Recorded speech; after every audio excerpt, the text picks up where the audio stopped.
Yo, what's up, everybody? How you doing? This is your Coach Renz, and we're going to give people a little bit of time to get on here. But today we're going to do, as promised, from my live that I did on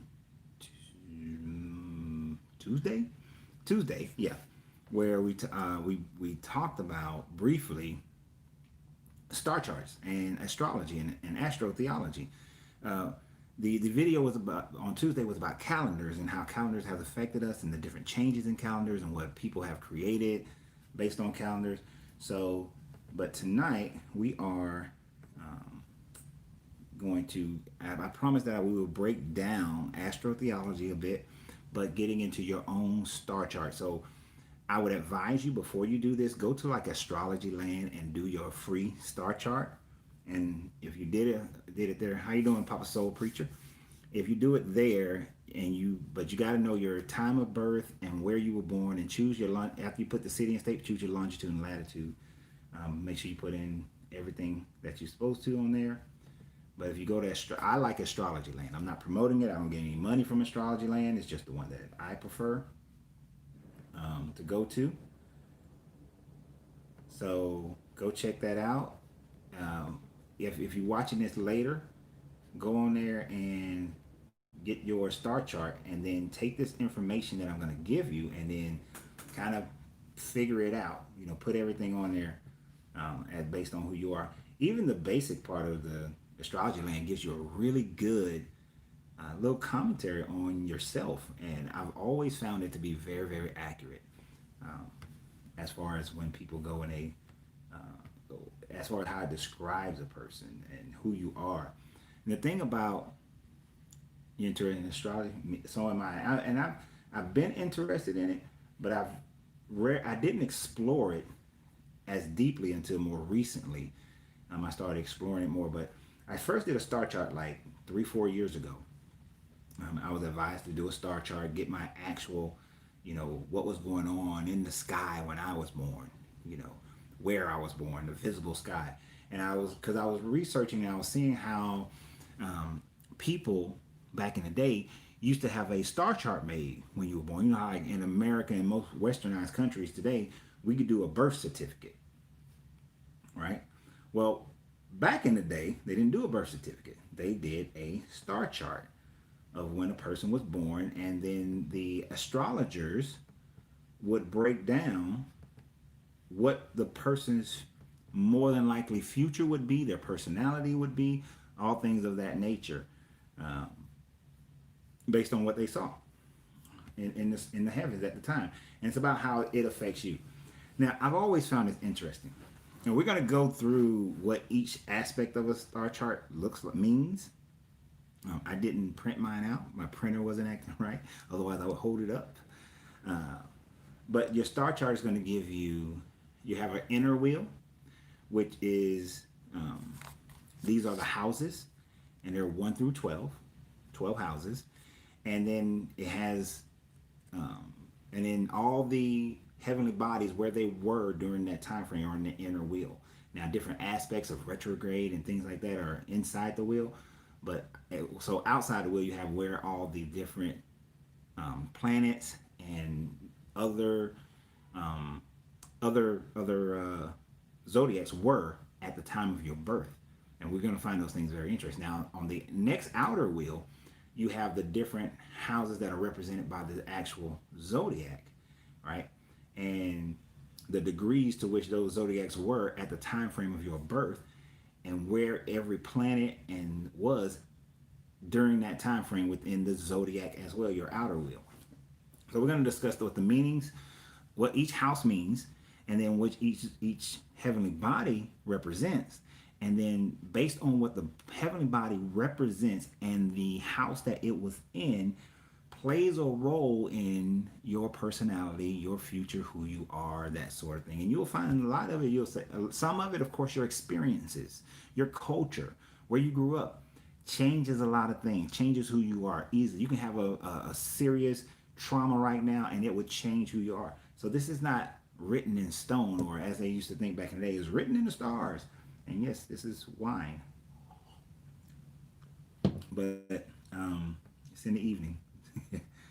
So just to give a little bit more time and give people a chance to go get their star chart, I just want to give you, it will give you, if you do astrologyland.com, it'll give you a brief breakdown of who you are, right? So as far as star type, I'm going to read you guys mine. Star type, yearning. Lorenzo's mind is psychological. Lorenzo's mind and psychological prowess is the key to understanding his star type. It is all about mental processes and mental state. He has a very strong mind and could be an expert psychologist, and at any rate, cannot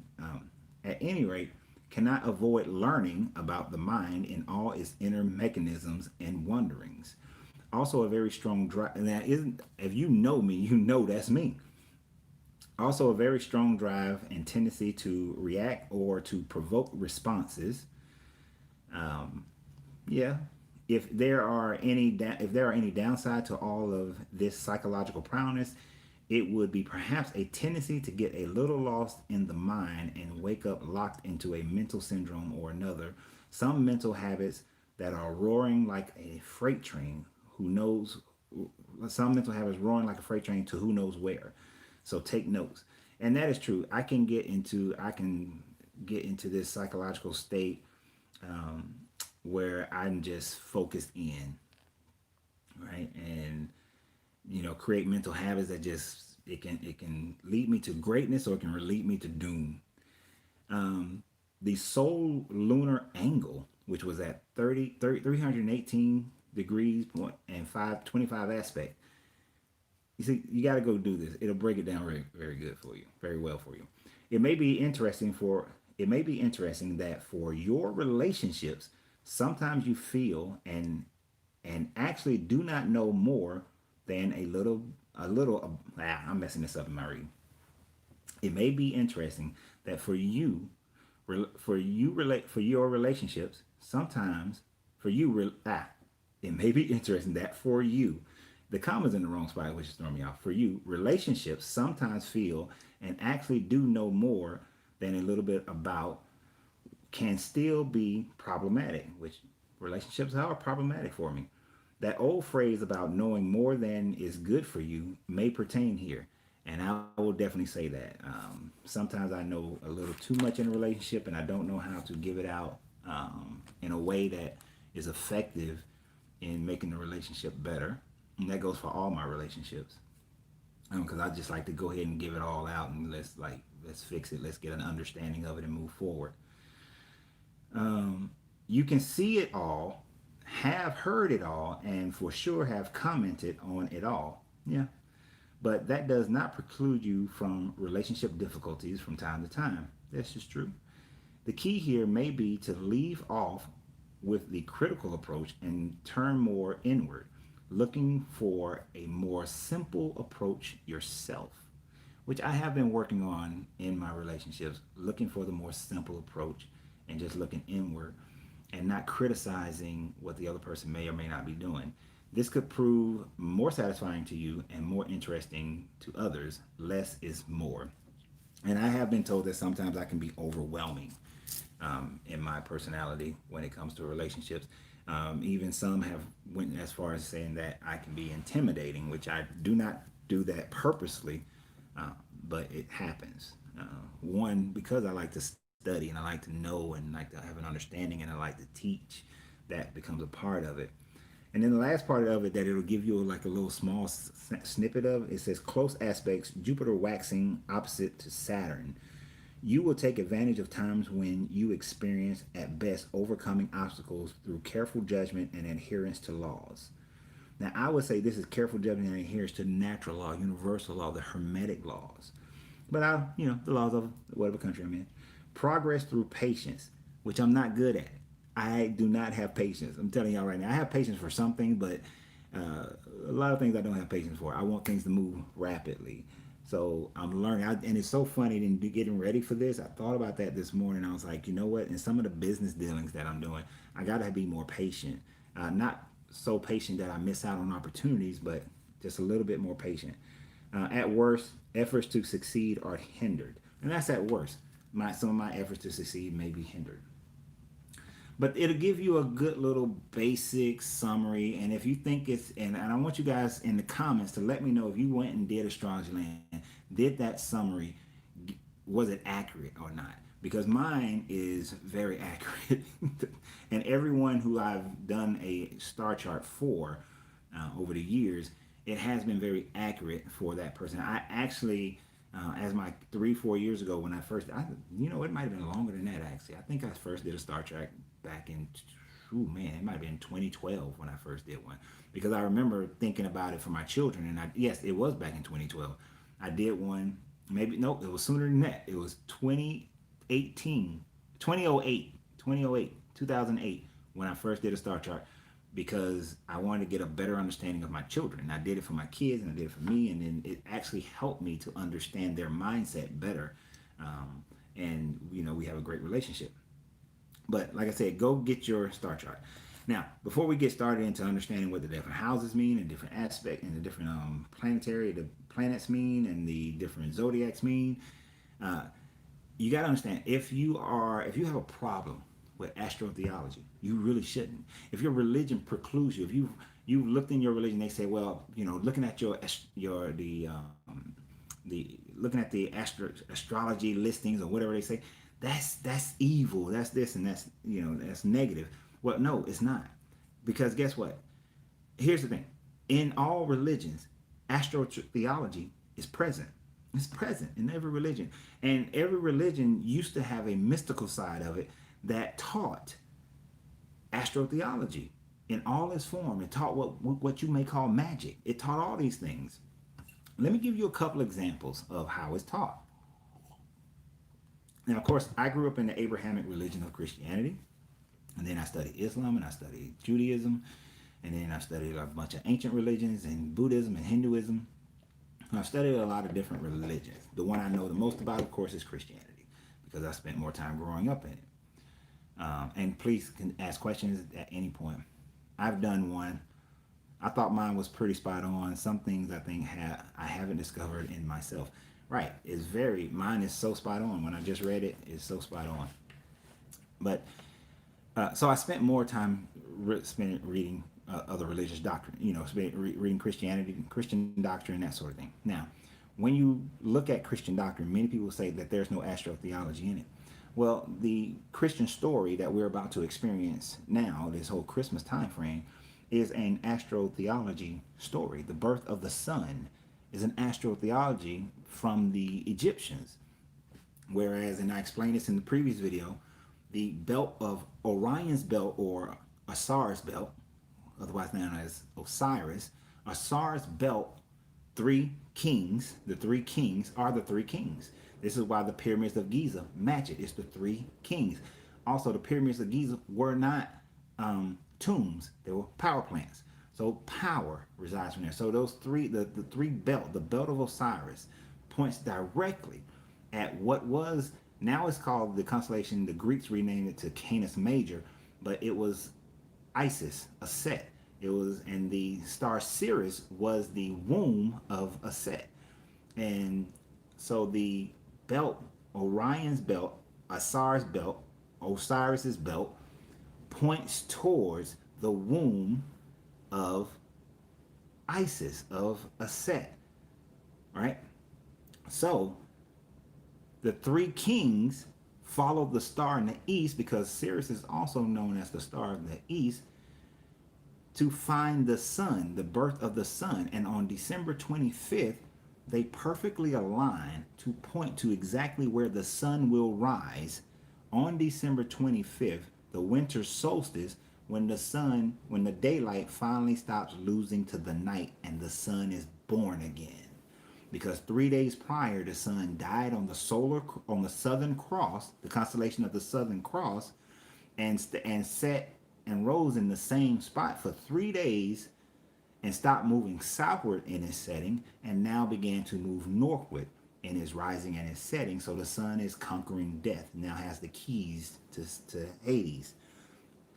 So that's astrotheology. It's in the very beginning of your understanding of Christianity, in the birth of Jesus. The three kings are merely, because it doesn't say anything about three wise men coming to see him. It just said the Magi. which is which magi is where we get our word for magic. And these magi studied the stars. Now, I showed in the video the other day that, let's say this is north, south, east, west. If the three magi, the three kings, they were in Persia. So where my face is Jerusalem. Okay, this is Jerusalem right here. All in, this is Israel right here. Let's say it's Israel. And this is east. Over here is east, and Persia is east because west of Israel is water.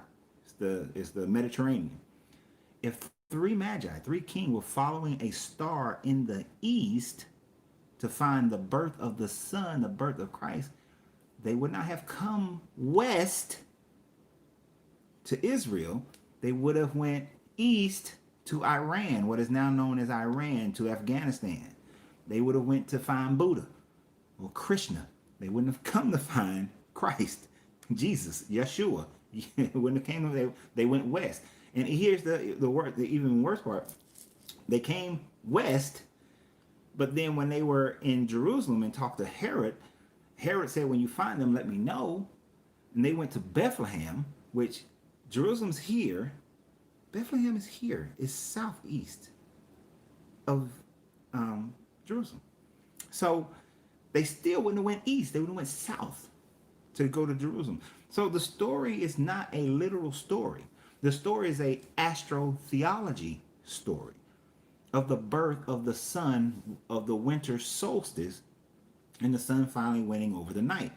And that sun winning over the night is the astrotheology story of Horus or Heru battling his uncle Set, and Set winning, and then Heru comes, he's sacrificed, he dies, and then he's resurrected, and he comes back and wins. And the spring equinox, the vernal equinox, is the completion of that battle. It's when the night finally beats the day, right? That's why, and it was so important for the month of Nisan, for the Passover to be an end right at the spring equinox, that the Jewish calendar in the 4th century was redone in order to fit that narrative. Again, astrotheology. Let me give you some astrotheology based on Jesus's supposedly word. And then we're going to get into what these mean. So, because I have a coaching session at 10:30. So we got 1 hour before I have to have a coaching session. And I want to have a break before I do this coaching session because I got to get ready for that. Gentleman is leaving Christianity. He left Christianity. So I'm coaching him and his family in that process. But here's the thing. So there's many of you who grew up in a Christian church, you probably read this and didn't think much about it. But right before the whole Jerusalem crucifixion time frame, well, actually, let me give you another part first. The first time Jesus spoke in the church, in the synagogue, he was 12 years old. 12 disciples, 12 zodiacs, 12 houses. All right. So the first time he spoke at 12. But even more so than that, Jesus' ministry, and you would think that they would say his ministry started then, but no, Jesus' ministry started at 30, when he was 30 years old.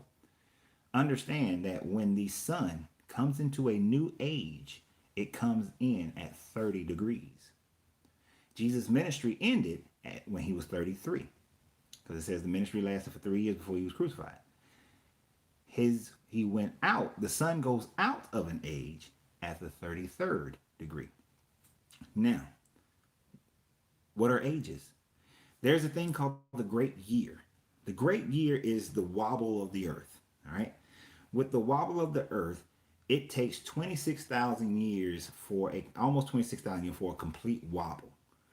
And it is broken down into 2,100 years, 2,150 years thereabout, as far as it moves. So what happens is that the sun resides in a zodiac for 2,100 years, right? Give or take.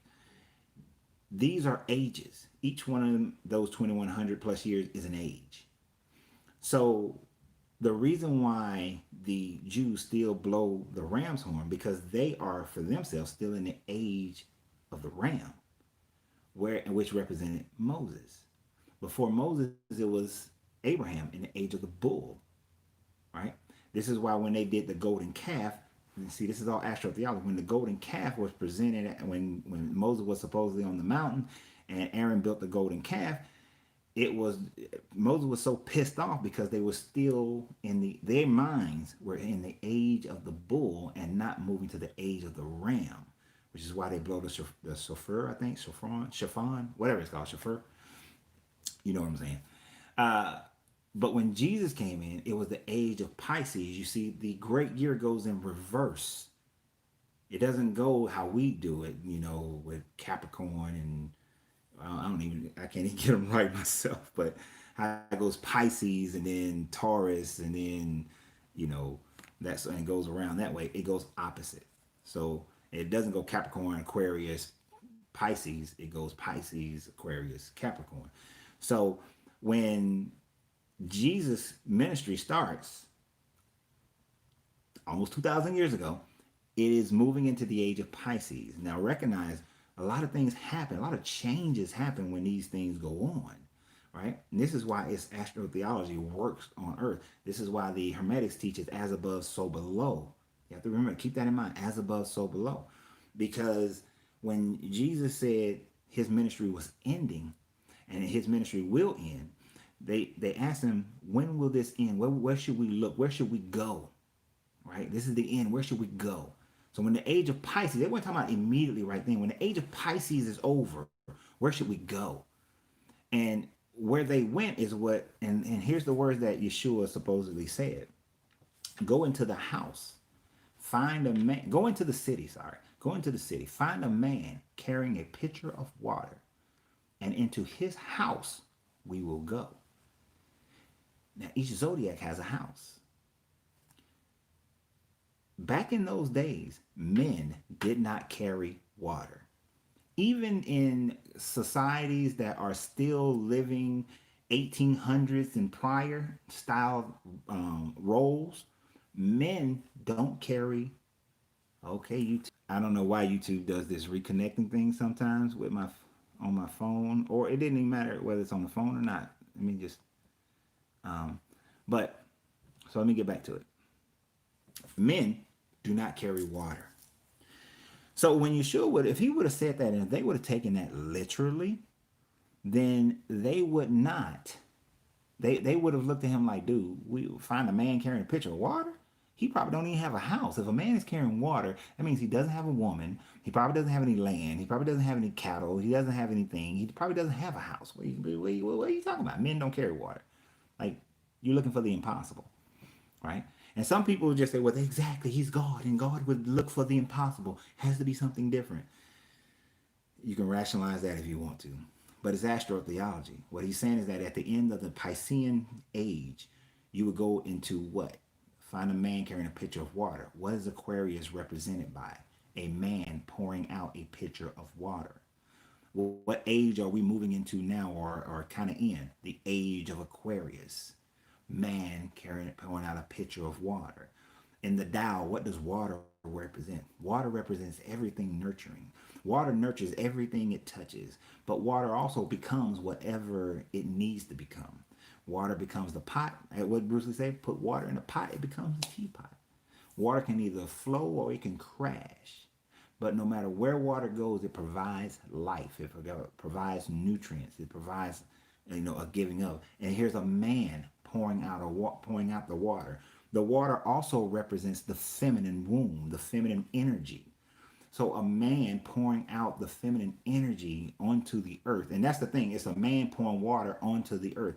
So it is the masculine energy, not just a man, period, like how we are, but the masculine energy pouring out the nurturing love of the feminine energy onto the earth. This is what Yeshua, if you go by those teachings, is saying that at the end of his age will be the age of Aquarius, the age of nurturing, or the age of love, when the masculine and the feminine come together and raise the kundalini, so that we come into what the Egyptians would have called a golden age, right?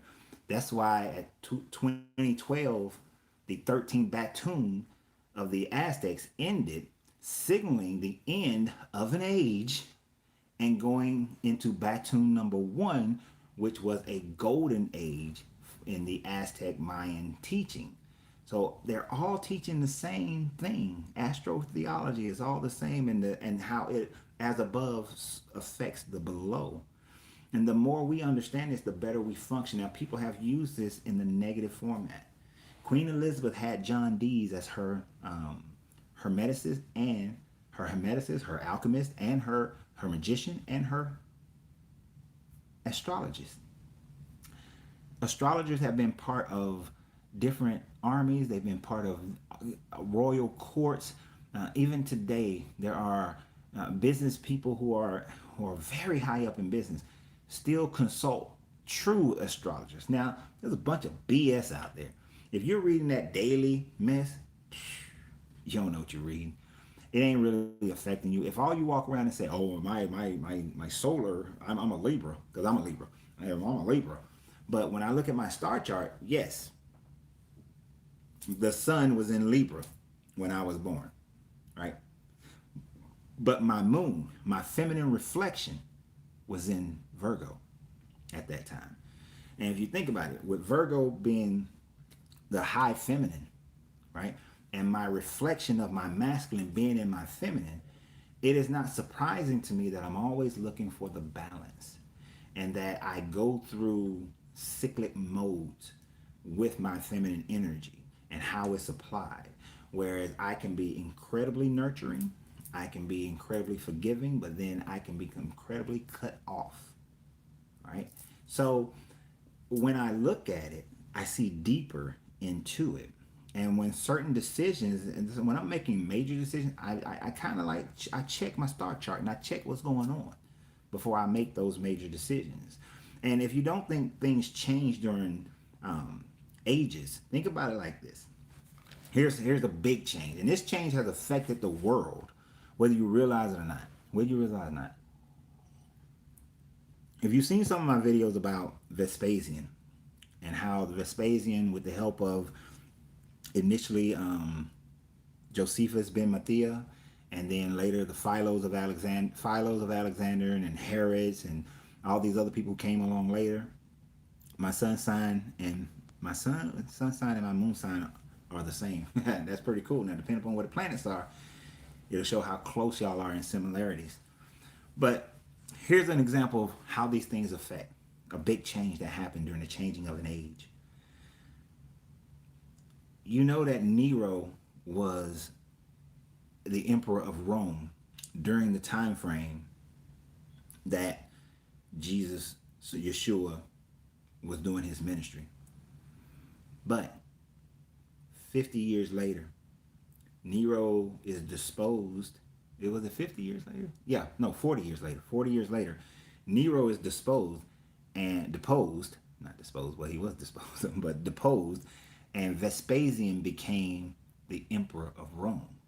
And then, of course, if you go back to that video, you'll see where I talk about how, you know, a lot of the ministry of Jesus mimics the conquest of Jerusalem by Titus, right? The son of Vespasian, who was Vespasian later declared a god. Go to that video for that. But understand it in this format. The Roman emperors changed during the end of the Piscean age, right? I mean, during the end of the age of the ram. The age of the ram, it ended. It ended when Taurus ended and the Piscean age came in. Boom, you got a whole new you got different. Let me make sure I'm putting these in the right format. I said Taurus. So when the age of Aries, I keep saying Taurus when I mean Ram, but it's when I say Ram, I meant Aries. So when the age of Aries, thank you, Indigo, I appreciate that. When the age of Aries ended, right, the Judeo-Claudians no longer, they were kicked out of being the emperors of Rome. And for the first part of the Piscean age, the emperors of Rome were the Vespasian family of the Vespasian dynasty. And what did they usher in? Christianity. Some of them, yes, tortured and went against Messianic Christians, and you got to separate the two. They were always fine with Orthodox Christians who respected Rome, who followed the teachings of Paul. But Messianic Christians are the ones they did not care for, because they didn't care for Messianic Jews either. Because their job is to maintain the kingdom, maintain the Roman Empire until you get to Constantine, and then Constantine on, and it continued. But they created the papacy, which created Catholicism, Catholicism does create. Without Catholicism, you don't get Protestantism. You don't get all the different Baptists and AMEs and all the Methodists and all those. And without Catholicism, you also don't get Islam. You don't get Islam either. So you don't get these things without the Vespasian family ushering in the Christian age during the age of the Piscean, during the age of the Piscean, during the Piscean age, you don't get Christianity, right? Some major change. Imagine, there is a channel that I watch sometime, Alternate History Hub, and they did a video like, what if Christianity never happened? Right. So you can watch that video. It's a pretty good video, how it breaks it down. But the thing about it is, imagine if Christianity never took root. What if he had chosen, what if Vespasian or Constantine had chosen Mithra, right? And we would all be, most people in the world would be worshiping Mithra. Very similar in stories, but you'd be worshiping Mithra. So that major change happened when? In the shifting from the age of Aries to the Piscean age. Astrotheology. And I bring that point to bear because you have to recognize how these things actually affect the world. It actually affected the world. You know, the age changed, the new conquerors changed. So I want to take this last little 20, 30 minutes and I want to break down. I want you guys definitely get your star chart. You got to know where you was born exactly, what time. So look at your birth certificate, what time you were born, right? Put your name in there, put the year, the day. I'm sure you know the year and the day, and then calculate it. I like Astrology Land. It's easy for me, and it'll give you a breakdown. I'm looking at mine right now because I saved it so that I always have it, saved it on my laptop. But so I wish I don't have the software to be able to share my screens with you guys. Otherwise, I would have this popped up on here. So, hey, it's a great time for me to say I just been able to have memberships on my YouTube channel.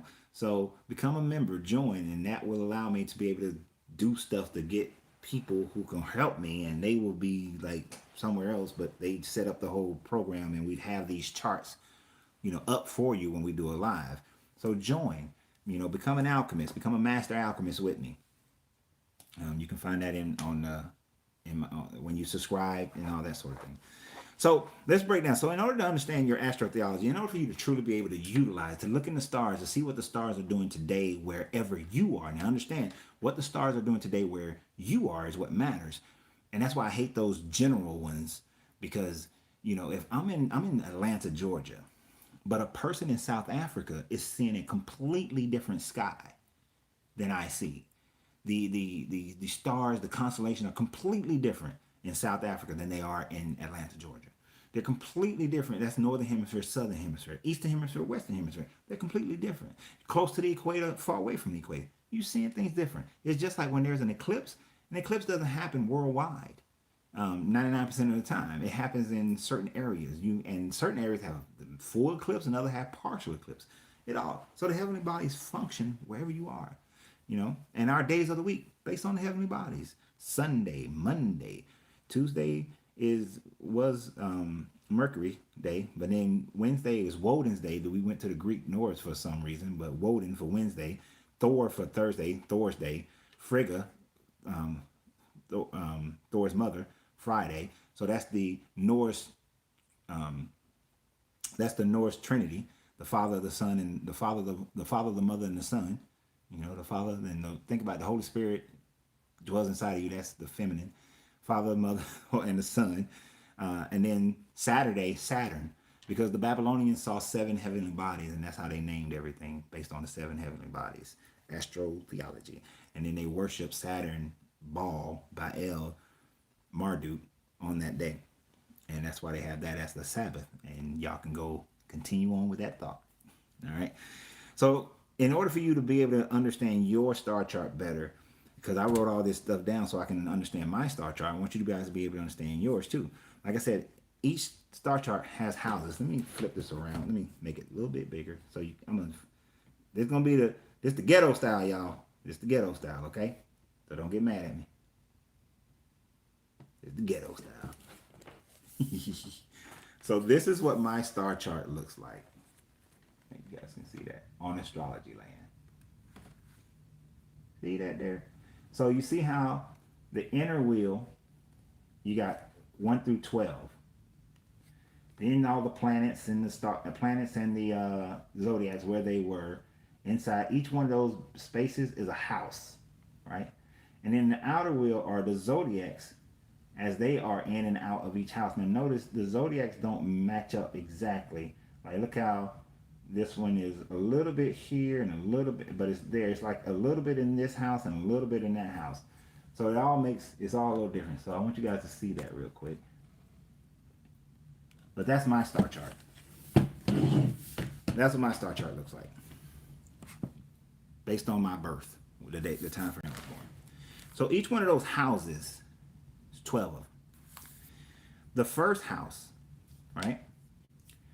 That house is your persona to the world and how you negotiate the world, how you move through the world. And in that house for me, when I was born, Libra was in that house at an aspect of 20, right? But the planet Mercury was in that house. And let me do that one again. So in that house, that my persona to the world, right? You got Mercury was 26 degrees in that house. Mercury in my persona is thoughts, speech, writings, and consciousness, right? Is what Mercury represents. So in my persona to the world is my thoughts, my speech, my writing, my consciousness. Also, Venus was in that house when I was born. So Venus represents aesthetics, senses, art, beauty, affection, love, and reconcile, which are things that I can say is the type of person that I am. You know, and I got Mercury, that speed. Mercury is also, if you understand, Mercury is the messenger of the gods. Mercury is akin to Thoth, akin to Hermes. In the Greek, in the Romans, it's Mercury. The Greek is Hermes. The Egyptian is Thoth. So Thoth the Atlantean, the messenger of the gods, the one of wisdom and knowledge. But that wisdom and knowledge, that speech and writing and consciousness and thoughts, is also part on the 4th degree was also there was Venus with aesthetic, sense, art, beauty, affection, love, and reconciliation. So it's not like a hard consciousness, a hard logic, but it's backed up by a sense of beauty and affection and love. So this is my personification this is part of my personification to the world. Now also within that, in the aspects, my zodiac that way in the aspects was Libra, at the 20th aspect in that house, and your zodiac moves through this time frame. It's not always going to be in the same house. The aspects of it changes within the moment. So Libra, the scales, friendly, equality, sharing, team player, balance, and partnership. And I'm like, I hate that because sometimes I'm, in my persona to the world, I'm too doggone friendly, and I look for too much equality and sharing. Like, I expect everybody to be considerate towards one another. The consideration I give out, I expect people to give it back. I expect people to be balanced. Like, if something makes sense, like, why are you over emotionalizing something? If this happened, and the consequences of this is that, then why are we out of balance with that? It doesn't make sense to me. And you should be equal and fair about it. And that's just how my mind does work. Now, Libra was at the 20th aspect during that time frame. But Scorpio, this is why sometimes I say I'm a Libra with Scorpio tendencies. Because in that first house of my personification, the Scorpio is intense but introverted, and that's a crazy thing about me. In certain environments, I am intense and I am so extroverted. But you put me in other environments, and I become an introvert. It's very few, but I become an introvert. But it's also magnetic, jealous. I do have jealousies, but I know how to quell them, how to bring them into an understanding. If you go, and I'm gonna come back to that. But jealous, charismatic, and mechanics, right? And I will say that I have a charismatic. I know that I can be charismatic if I choose to, and even when I'm not trying, I can be, and which endears people to me. I mean, and it's genuine. But because of the Libra aspect, it's genuine. I'm not trying. I'm not being fake. It's just I'm a people person. So I want you to think about in my first house that deals with persona to the world and how I negotiate the world. I'm dealing with a person who studies, who's deep thinking in their writing and their consciousness, but is backed up by affection and beauty and love and the ability to reconcile, but also believes in being fair and equal to everyone and every person, but can be intense and charismatic and sometimes magnetic and jealous. That, if you know me, that is my persona, my true persona to the world. You may know parts of it, but that is my true persona to the world. And when I wrote down what everything meant and I looked at that first house, I said, oh, damn, that's me. That's how I am. So then I look at it and I said, well, how can I magnify that? Because the outer wheel of that is also Scorpio and Libra as well. So it's intensified by that. And of course, and that's in my first house. So I'm not going to do every house that way because it'll be all about me. But you got to look, when you look at each house, break down what each thing means in those houses. And when you're looking at something today, right? And let's say you want to change who you are, you're making a decision. Like for me, my born day, my solar return is when I say that's my new year, right? That's when my new year begins. I don't care nothing about January 1st. January 1st don't even make sense to me. The only reason why January 1st is the new year because that's when the Julian calendar started on January 1st. New year for the Earth starts at the lunar equinox in spring. But my persona to the world, the way I negotiate the world, I think about my first house. And on my birthday, I looked at what was going on in the stars at that time. What planets were there? What zodiacs were present on that day? So that is, and the first question, is this a good day for me to make that change? To decide that this is a day I'm going to change who I am, how I live, how I eat, how I negotiate the world. All right. And things were in good alignment. And so I made those changes. No, things weren't in good alignment that day. But 5 days later, they were in good alignment. And I made those changes. Like Jupiter was below the moon, but then it was above the moon in like 5 days later. So I made the changes then. I made the planning for the changes at that point. Right? And they have served me well since that time frame. So that's what the first house represents. And you can go through it like that. The second house represents what you own: property, money, personal assets, value, ethics, things of that nature. And for me, in that second house, right? And some houses you won't have nothing in it. It won't be one blessed thing. But Neptune was at 1 degree during that time frame. And Neptune deals with your imagination, idealistic, dreamer, childish, artistic, fantasy, and recap. So what I own will deal with that. But also in that house was Jupiter. Expands whatever it touches, large and extravagant and happy. So my imagination is large and extravagant. It's idealistic, but it's large. I'm a dreamer and I dream big as all get out. Like if you really know me, you know I dream like let me give you an example of me, of how I think, right? So I found out, as many of you know, I intend to move to Africa in the next 3 to 5 years, right? Now, what I found out is that Africa produces 70% of the cocoa in the world. But it only receives between 7 to 17% of the profit from the cocoa industry. That's a damn shame. But what that showed me is that Africa is prime for someone who could come in and set up a cocoa refinery so that they're not sending it to Belgium and Hershey, PA, and San Francisco for refinement. It could be done there, and that person who sets up a cocoa refinement will become a billionaire. If they set up correctly, set it up, run it, and acquire the accounts, you will become a billionaire from setting up a cocoa refinery in Africa, especially if you're down in the Congo region, right? It's a that's how my mind worked. And so what I thought was I'll go there in about 3 years to open up a popcorn shop and a cigar lounge. And but after I'm there, once I get there, the next step will be to get my own cigar farm, get my start my own farm for cigar leaves. But then the other big thing is to get a cocoa refinery going in one of the countries that is producing the most cocoa, or because the AU, I can produce in any country. So whichever country is the best for me to set up a cocoa refinery.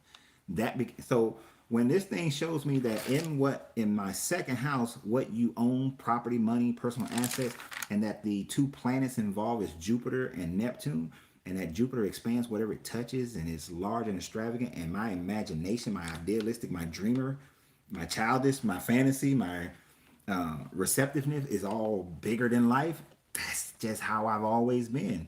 I would never. My brother used to fuss at me or talk bad about me all the time because he was like, "Man, you think you want too much, you want to do too much." And he's always said that from as far back as I can remember. I don't even understand thinking small. I don't. Now I have that part that I need to learn more patience that it was telling me earlier.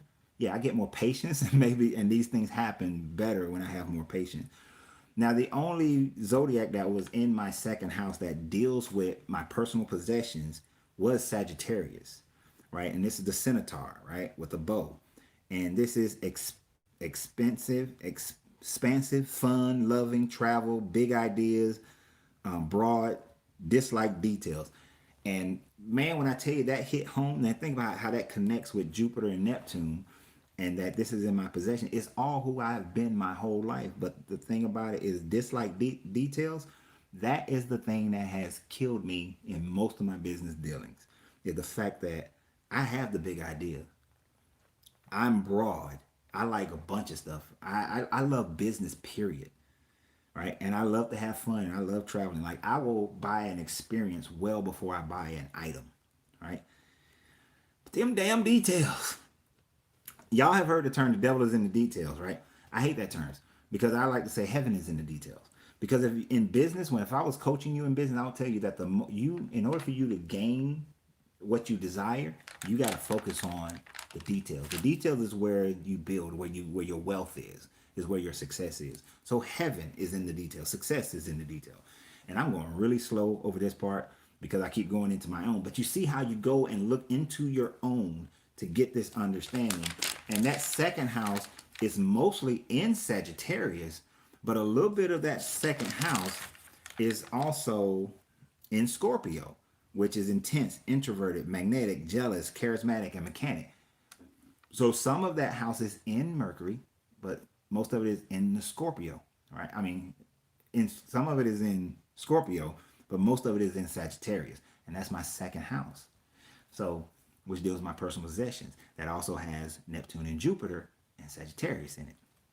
Was in with the zodiac of Sagittarius was present during that time frame at 1 degree and 5 degree, at 21 aspect and 31 aspects. So you got to break all that stuff down, and like I said, when you know this and you understand this about yourself first, then it helps you better function. Like I know that as I move forward now, I, as soon as possible, have to hire people to take over the details. Like, I have people to handle the details at my popcorn shop. The details of look, running a gourmet popcorn Italian night shop is tedious as hell. It's a lot of small details that have to be handled. And I do well at handling them myself. But I can get so caught up in handling the detail of production and customer service that all the other details of the finances and the requirements and everything else can get lost sometime or fall back, and then I got to emergency get it all done. So the thing is, hire somebody who can handle the details because I dislike details. Sagittarius is telling you, in my personal belongings, I dislike the details. So don't worry about them. Don't try to be something you're not. All right.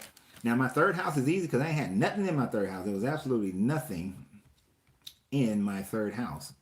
Actually, not one thing. Which is the third house is mostly Capricorn. But your third house is short journey, siblings, communication, how you express oneself. There's nothing. The only thing that's in that house is Capricorn, for the most part. Which Capricorn is mature, detached, strategic, manipulative, formal and business oriented, planner and organizer. And when it comes to how I am with my family, my communication, how I express myself, that's pretty much how I express myself. I'm very much that way. Some of these videos that, like, a good example is the book I wrote. I'm very straight to the point. I ain't got time to be all over the place.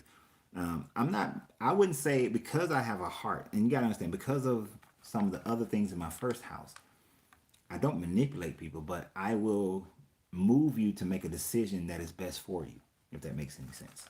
Like, I'll make you think that it was your decision.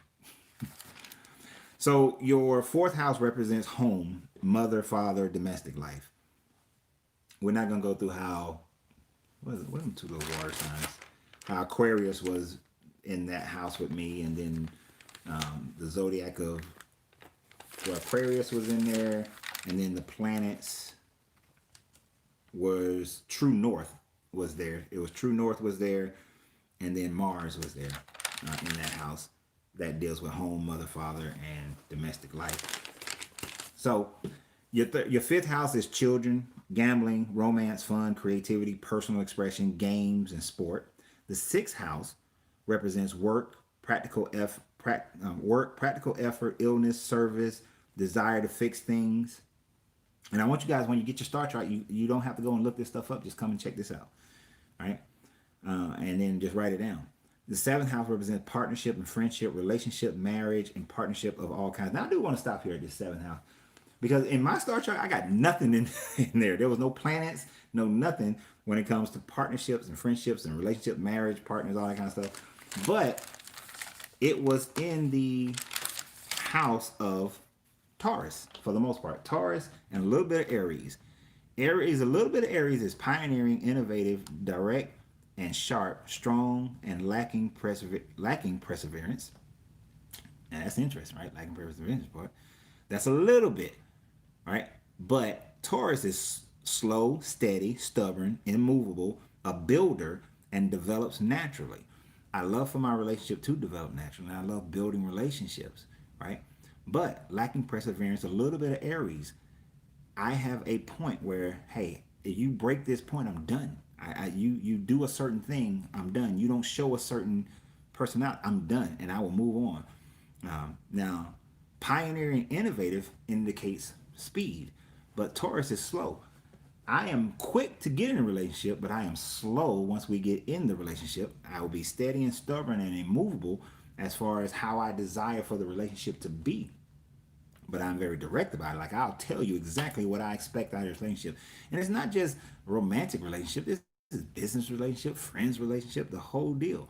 You know, I'm very much that person. And I find it interesting when I look at this. It tells me like how to function. And right now, my therapist wanted me to finish writing my book, how to find your divine soulmate. She believes it'll be very therapeutic for me in my relationships. So I'm finished. I will finish writing that book. But these kinds of things, and the book is very direct. Like, I don't BS around with it, but then I'm starting to give you a lot more in it. But I find that that's how I am when it comes to relationships. If you and I develop a friendship, trust me, I'm going to tell you exactly what I expect from you from day one. But if you become my friend, unless you do something stupid and break the deal, you got a friend for life.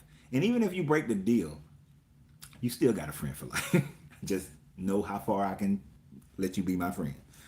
All right, so and many of y'all need to look at this house. If you don't do nothing, go look at this house. Look at your seventh house, your romance, and then look at your eighth house, which deals with money, investment, business, sharing, deaths of friends or oneself, finances, um, shared resources, mysticism, and the occult. The occult is that hidden knowledge. Don't think, oh, you're joining Jim Jones and the Freedomville people. No, or David Koresh, but it's the occult, the hidden knowledge. That's your eighth house. Now, there was a lot going on in my eighth house. First of all, that eighth house um, got a little bit of Taurus, which was slow, steady, stubborn, immovable, a builder, develops naturally. You know, I love business. But for the most part, it's mostly in Gemini, which is flexible and adaptive, likes to play with ideas, witty, quick reflexes. I love business. I have a gourmet popcorn shop. Do I love popcorn? It's great. My stuff is amazing. I make the best popcorn in the world. I'm gonna tell you that right now. But I just love business. I saw it as a great. People ask me all the time, why did you start in popcorn? Because it was a great opportunity. That's why, right? And I'm very flexible and I adapt to different situations very easily, right? And new ideas, like I'm going to open a cigar lounge within the next 12 months. Just new ideas, things that I just like doing. That's an environment I love being in. So, I love playing with it, and quick reflexes. I'll shift. In business, it's called pivoting. You got to be able to pivot very quickly. So when dealing with my money, investment, business, sharing, and even the death of friends, like I love you and you pass on, but to me it's different because of the occult mindset, the hidden knowledge. I'm like, okay, your energy just transferred into another being, another consciousness, another way of extending. You're not gone. There's no such thing as death. So why am I gonna get all sad? I'm gonna miss you. I'll miss you, but I'm not about to walk around depressed. The only, I miss my grandmother. I wish she would have got a chance to see my children, meet my kids, but she'll meet them. She'll meet them one way or another in some other level of consciousness. So during that time frame, in my money house, we had the planet Saturn was in there, which is structure, discipline, concentration, severity, and detachment, and separates. I separate. Y'all know I believe in separating your money. You got to have your accounts. You got to have the 70-10-10-10 plan. 70% goes to your needs, your basic, your rent, your mortgage, your car notes, everything that you have to have. 10% goes into your long-term saving, 10% goes into having fun, and then 10% goes into your investments. So I believe in the structure of that, and you gotta have some structure in your money, and you gotta have some structure in your investments, your business, your finances, your resources, and even in your mysticism. You know, you gotta be, if you're gonna, whatever you choose to do it, but do it like you believe it. I can't stand me when people, oh, I'm a Christian, I'm a Jew, I'm a Muslim, but then it's only you do what's convenient to you, not what it says to do. Or like for me, I study the Hermetics and alchemy, but I live my life as based on that.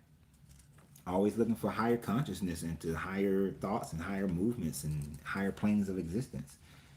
And also in that one, we had Gemini. Now I said how I am about my money. I'm also Gemini.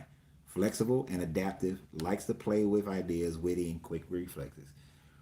I have no problems adapting to, you give me some new information about money, I'm a change. I don't mind changing. I find most people are negative when they get new information. Let me give you one I was going to do a video about probably later on in a couple of days, where I saw this thing and it irritated me because I saw this thing where it talked about how if four friends got together and they saved $500 a month total, those four at the end, and then and in that same, and they, like, if they save $500 a month total, then at the end of the year they would have $6,000. They also fixed their credit in that year, and each one went out and got a credit line for $25,000, which all is very possible to do in a year. They took the $6,000 as a down payment and bought a house. They took the $6,000, bought a house, a fixer upper for $25,000. They used $50,000 of their lines of credit, which they had a total of $100,000. They used $50,000 of that to fix up the house, and then sold the house for $150,000. They then had a profit of almost 75,000, and they split that amongst the four of them, and each had almost 19,000, right around $19,000. Each one of them had. If they did this 4 times a year, then effectively they would make about 75 to $80,000 that they put in their pocket. And if they did it right, they can escape capital gains taxes. And then now the thing said they had financial freedom. You ain't got financial freedom, but you ain't working for a job. And it says all four of them quit their job, and you can. If a person you can't quit your job making 75,000, then that's a problem. But people's on there, oh, that's a good side hustle, but that ain't enough, dude. Most people, the average income in America is $54,000, and you calling 75,000 a side hustle? Now, if you're making 120, 140, 150, if you're making more than that, then sure, that may not be it. But you're making that on a job, and there was so many people giving negative responses to that, and I was just amazed at how many negative responses people had. All right, Shalom, my brother and I are Libras also. All right, Libras in the house. Word up, Libra. I'm a late Libra. I'm the 15th. Veronica, you probably wrote that a long time ago, but I'm just now seeing it. Just now popped up. Yeah, you did. um, but people are so negative. That's why I love the fact that Gemini is in that house with me, because I am very flexible. I am very open to new ideas and very adaptive, and I like playing with ideas. We'll do another video later on about finances, but in that one we'll talk about also setting up a family bank so that you can break into the idea of setting up true generational wealth, that Rothschild kind of generational wealth. All right. So the ninth house is your travel, broad view of things, philosophy, politics, long journey, and broad perception, which is funny because I ain't got nothing going on in that house either. Like I said, you're not gonna have everything going on in that house. Um, but you'll always have one zodiac in that house, because the zodiac represents a house. Well, you have two zodiacs in each house. One a little bit and the other one the massive. Like Gemini's a little bit in that one, which makes me flexible and adaptive. But the Cancer is in there, and that's sentimental, nostalgic, soulful, extremely personal, and family oriented. Like my politics do follow a family oriented kind of mindset. Like what's good for the family. I don't really care about Democrats, Republicans, Green Party, Leaf Party, join the party, everybody party. What's the best thing for the family? All right. Your 10th house is your career, your role in life, standings in the community. And then your 11th house is your orientation, clubs, social activities, friends, hopes, wishes, aspirations, which in that 11th house is where my lunar was at, which is in Virgo. All right. Which is my reflection of the masculine, my feminine reflection to the masculine energy. Because Virgo is neat, clean, fastidious, fussy, prickly, refined, perfection, demanding, helpful, and critical. And I literally broke up with somebody that I was dating because they couldn't keep their house organized. Like that dog don't hunt. But it's interesting. Libra is a little bit halfway in, halfway out of that house, right? As well as Pluto is halfway in, halfway out of that house for me. Which Pluto is obsession, compulsiveness, fanaticism, sense of mission, and emotionally driven. And it's kind of in there a little bit, but it's not all the way in there. Which I'm neat and I'm clean, I'm organized, and I expect that from other people. But I can get messy a little bit myself, right? I can say, you know what, I get that tomorrow. Or something to go for a minute and it'll go, but then all of a sudden I'm going to come in, we're going to clean house, god dog it. But that's where my lunar lands. And then, of course, the 12th house is, which is when I was born, which is where my solar was in the 12th house. The sun was in the 12th house when I was born, which represents your psyche, your spiritual, spiritual sacrifice, your hidden enemies, self-undoing, called to be more, selfless way of life. And there was a whole lot going on because, like I said, Pluto was kind of halfway in, halfway out of that one. Me too. And wake everybody up. Yep. Look, when I was in the Marine Corps, let me tell you, I had my sister-in-law came and lived with me for a while. One time I went to her room. God dog, she had chicken bones in a dang on nightstand table. I got so pissed off. I got a pot and a pan. I started wringing the hell out of it. And I was like, we field day in this house. We field day that thing like white glove field day. I lost my damn mind on that one. But man, I was pissed. But in that one, and this is so interesting. Of course, Libra, it's in the house of Libra and somewhat of the house of Venus. No, the 12th house is no. My 12th house is actually all the way Libra. It ain't in no other house. All right, no other zodiac house, but it's all in the house of Libra. But the sun was present in there, which is my basic self, my appearance, my stance in life, who I am. Um, but then Uranus was there, which is unstoppable, eccentric, innovative, nonconformist, spontaneous, impulsive, undisciplined, right? So in that 12th house, which is my psyche, my spiritual, my sacrifice, I am unstable, eccentric, innovative, nonconformist, and spontaneous. Now you guys know when I was 9 years old, I started questioning religion at 9 years old. So yeah, Uranus was doing a number on a brother. It was in the 14 degree, and the sun was at 21 degree. But Libra was but thankfully I'm a Libra. It was in the house of Libra, and Libra was in there at the 29th and 26th aspect. So because you got to think a not a horoscope. What is this damn thing called? Your signs is a star constellation. Is a star. Your constellation is huge, so it's not just in like it's not one star. It's like a multiple star, so it can be in different houses at the same time and to be at different aspects at the same time. But of course, the Libra is friendly, equality, sharing, team player, balanced, and partnership. So that kind of balanced out my unstable Uranus thing going on, and makes me a stable conformist, kind of personality.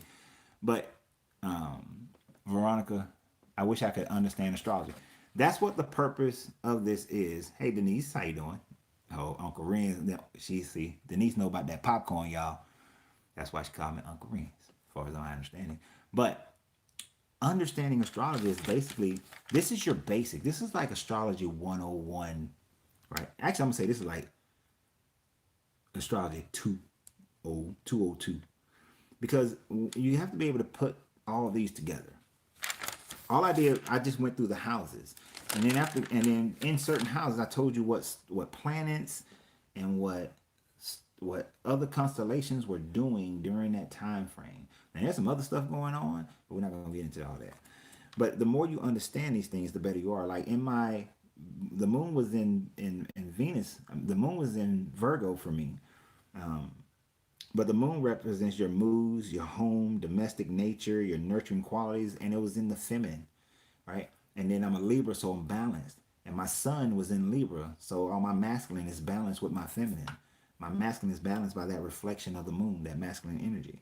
So you want to know where everything was during your time, and it also tell you, you want to know where it was during that time frame, and and what other zodiacs were present. You start understanding that first to gain knowledge of self. Gain knowledge of self. Understand these things so that you know who you are, right? Who you are. When you can know who you are, then you can look at the stars on a day-to-day basis, or I do mine on a decision basis. Like when I'm making big decisions, I consult the stars. I don't do it on a daily, just on the day, just on the business time. Is when I consult the stars to see where the planets are and zodiacs and all that and how it affects me. And one thing I do like about astrology land is that I can do that like on a daily basis real easy. Again, I get no money from them. I don't want people thinking that I'm getting paid for them. That's why I keep talking about them. I just find it very easy. They're just the easiest one for me to function, to use, and it tells me where everything is, what planets are in what house and degrees and all that kind of stuff. And based on that, I look at, so like today, and let's say that eighth house deals with money, right? So today, based on me in the eighth house, it ain't a whole lot going on in there. It's in between, and these houses they move a little bit. They're not stagnant. Even the zodiac houses aren't stagnant. They move.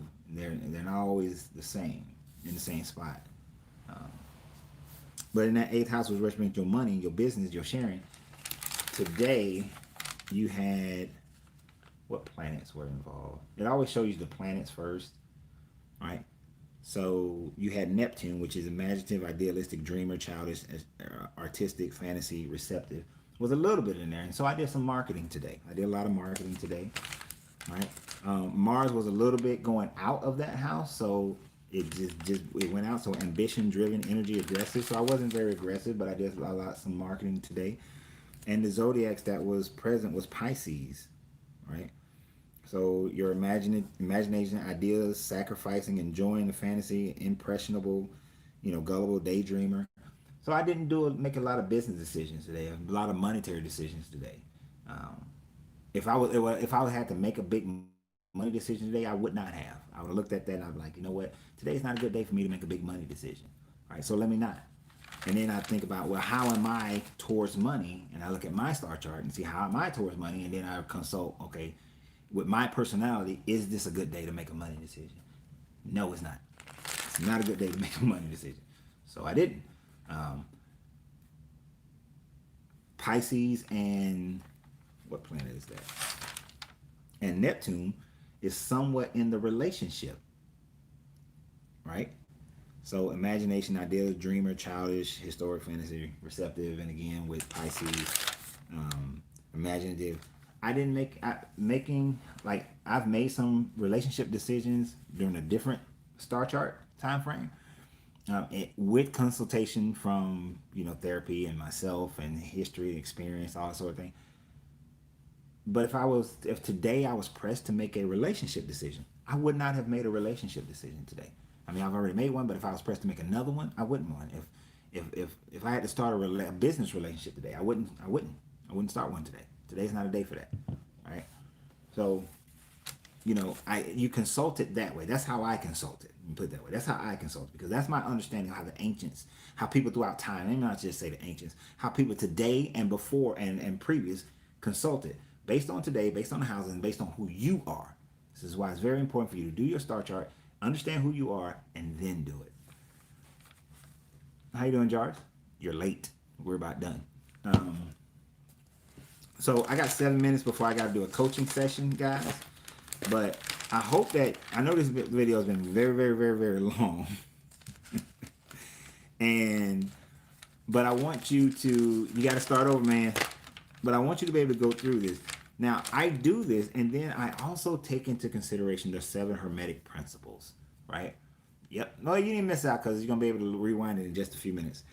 Take into mindset the Hermetic principle. I would actually say, understand the 7 Hermetic principles before you, gain an understanding of yourself, and then latch on to the Hermetic principles so that you really can understand this. What are those 7 Hermetic principles? You might say. Very simply put, I have notebooks, so that's the paper that you hear moving. You got the law of mentalism, correspondence, vibration, polarity, rhythm, cause and effect, and then gender, right? So mentalism, the all is mine, and all are mind. Everything starts out as a mental projection in your mind, and then from the mental projection, we have to understand the correspond. Well, let me come back to correspondence. I want to come back to that one. From the mental projection, we create a vibration. We create a vibrational effect in the universe. Well, you know what? Let me not skip calling. Sorry, my bad. We create the mental projection of what we desire, what we want to manifest. And this is why I hate that thing, The Secret, because it leaves this out. But then we have to understand the correspondence of as above, so below. As the universe above, so is the universe below. Also the one inside you and outside you. So how you are based on the alignment of the stars, and how you are as a person based on your star chart when you was born, there is a correlation between how each one is affected when you implement vibration. Vibration is the frequency that you're going to function at, which is going to bring things into the material world. Now, on that vibration, you have to recognize that there is a scale. There is good and there's evil, and there's a million different ways in between. There's hot and there's cold, and a million different degrees in between. I was talking today, and there is loving peace, and there's hatred, violence, and then there's a lot of different variations in between, and things fall anywhere in there based on your experience of life. So we understand that everything is on a scale. Understand what the scale is first, and then where are you on that scale, and where you need to, and then where's the higher vibration to get you where you want to be, or the lower vibration to get where you want to be. And then there's the law of rhythm. That there's a law of rhythm that Everything swings from the high to the low. If you're vibrating here, you're probably only going to swing here. But if you're vibrating way over here, you can swing all the way here if you do it without a consciousness of mind and understanding. So the law within the law of rhythm and polarity is the law of polarization. That if you're vibrating here, even though you could swing all the way here, as soon as you see yourself moving back a little bit, you increase that vibration to get back here so that you polarize with slight small swings instead of large swings. When you get the right frequency, the vibration going, what then happens is your action, cause and effect, the law of cause and effect. For every cause, there is an effect. For every effect, there is a cause. There's no such thing as luck, chance, or miracles. There's just causes that you don't know.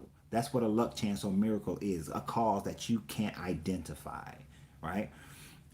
You were saved from an accident. Well, the causes are all the different variations that happen: the speed, the rate of travel, the direction of travel, the impact points. All these things determine what is going to be the result of the accident, right? And people will say, "Oh, well, God maneuvered this, that, or a third." That's an excuse to me, but you do it however you want to do it. But if you want to make whatever you mentally projected into a reality, you have to understand what causal vibrations you must implement at the right time, correspondence to astrology, at the right time to increase that vibration, to move you along the polarity scale. And then the law of gender is that it takes masculine and feminine to create anything.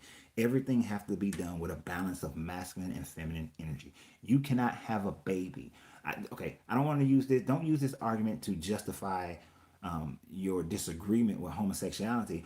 But let's think about this for a second. On our earthly plane, on our basic form, it takes a man, it takes the seed and the egg, the masculine and the feminine, to create a baby, to create life. Okay?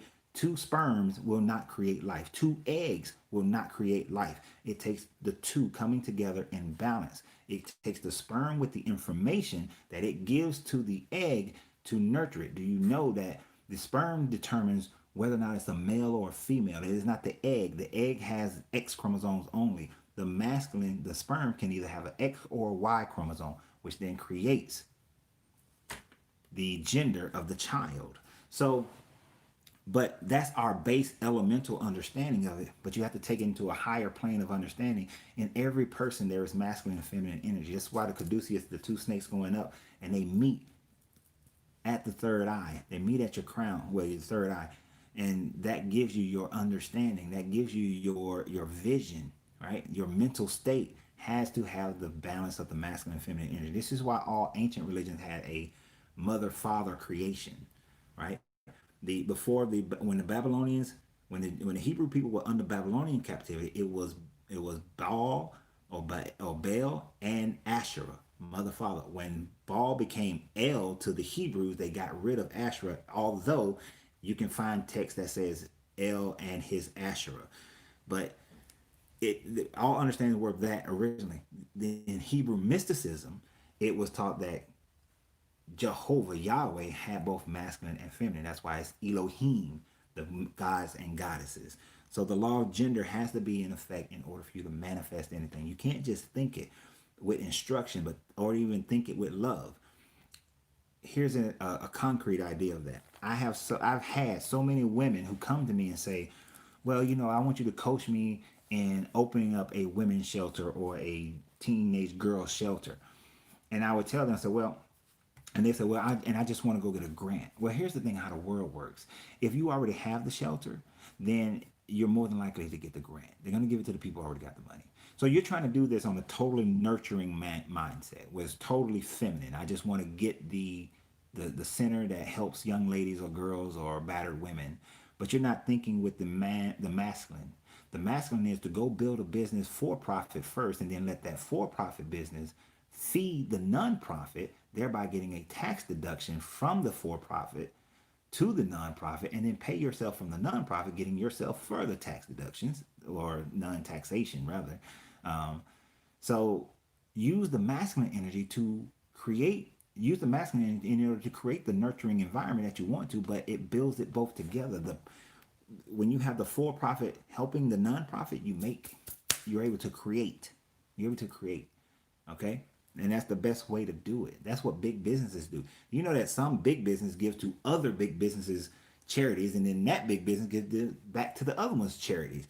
They just crossing the money both from the masculine and the feminine. So in order for those seven hermetic laws to work for you, for that law of attraction that everybody wants to have some of, you got to understand these seven hermetics. And when you understand these seven hermetics and then back them up, support them with understanding the correspondence of as above, so below, the astrology, astrotheology of it all, you really can make great, but it'll help you to do what I tell my kids almost every day: make good decisions. I tell my kids that when I leave, I say, bye, love you guys. Hey, make good decisions. Tell them that all the time. It irritates them. My whole family, they can't stand me sometimes because I'll leave them and I'll say, hey, make good decisions. So I'm telling y'all, hey, make good decisions. Make good decisions. All right.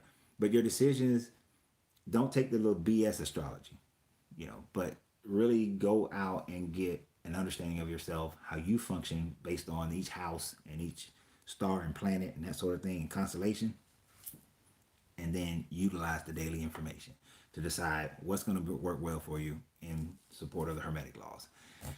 But that is all I got for you guys today. That was a lot. You had a lot of questions to ask. You should have been here, man. I told y'all on Tuesday I was doing this at 9. I started about 10 minutes late um, because I had to drop off some popcorn at a cigar lounge. Yep, got a couple cigar lounges selling my popcorn. So, you guys know cigar lounge in the Atlanta area need to sell some popcorn. Let me know. I had my glass of wine.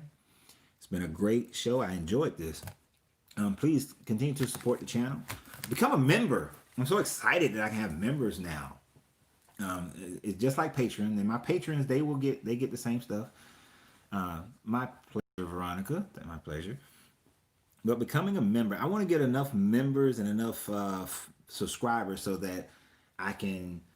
I don't know if you guys used to watch me when I was on shows with Kevin Wesley, but we had Josh, and Josh used to do everything. He was in Ohio, but he used to have it where we had the stuff be popping up, like all that kind of stuff. Like he was the tech guy. I want a tech guy and somebody who can edit videos because I can't stand. Well, yeah, no, I can't stand doing either one of them. Because also I'm gonna start doing videos on because I told you I want to move to Africa. I'm gonna start breaking down some of the countries that what's the advantage to moving to some of these countries and that sort of thing, so that we can, for those who thank you, Veronica, go ahead, girl, you the bomb. I don't care what they said about you, Veronica. I don't care what they said. You all right in my book, but. Uh, I'm going to start doing a series of videos breaking, and tell me if you guys like this. If you don't like it, then say you don't like it. But in the comments or right now, let me know. Like one of the countries that I'm looking at going to is Tanzania. Tanzania or Tanzania, some people pronounce it Tanzania. Tanzania is one of the countries that I am starting to fall in love with, and I am falling in love with Rwanda as well. Oh my gosh, I love President Kagame. Actually, they just need to get that whole East African Federation together, then it don't matter. But Tanzania, loving it. Beachfront, Indian Ocean, beautiful, beautiful. Moderate cost of living. But I'm gonna break down these countries of like if you're going to move here, this is what you should have. Here's some information about it, like what's coming, what are they doing, what's the current standard of living, what kind of money you need to have, the government, the people, language issues, all that kind of stuff, ease of entry into the country, ease of starting a business, but breaking down some of the African countries in that format so that we can move there. As most of my videos are for me and my children, but of course, it's also for Black people, and especially the diaspora, because we need to understand that in this age of Aquarius, we have to come often under the heel of those who have oppressed us. And if you are not Black, and let me just say, if you're just white, you may feel like you haven't done anything, but you allow this system to continue. All right. When you are quiet, you are a part of the wrong. Okay. So, and I ain't mad at white people. If I had the privilege, I would be using I get mad when white people don't use their white privilege. Y'all crazy. I'd be using the hell out of my white privilege if I was white. I'd be like, yes, I'm white. I'm taking advantage of this. But that is why I'm saying I am Black, and I am going to take advantage of the fact that Africa is opening up to Black people from the West, and it is going to be the next gold mine over the next 30 years. And President Kagame has been kicking China out, so it is a great thing. So I look forward to it. So let me know if you want those kinds of videos. I'm gonna do them anyway. Just to let you know. But I do want to know if you guys want those other kind of videos.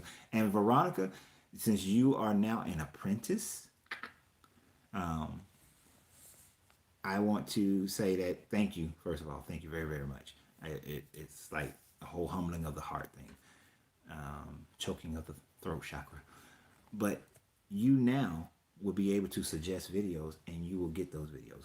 On the full moon of every month, there will be a Zoom meeting only for people who are patrons on my Patreon, or who become members here on YouTube. And I'm actually going to try to get everybody on Patreon to come over to YouTube.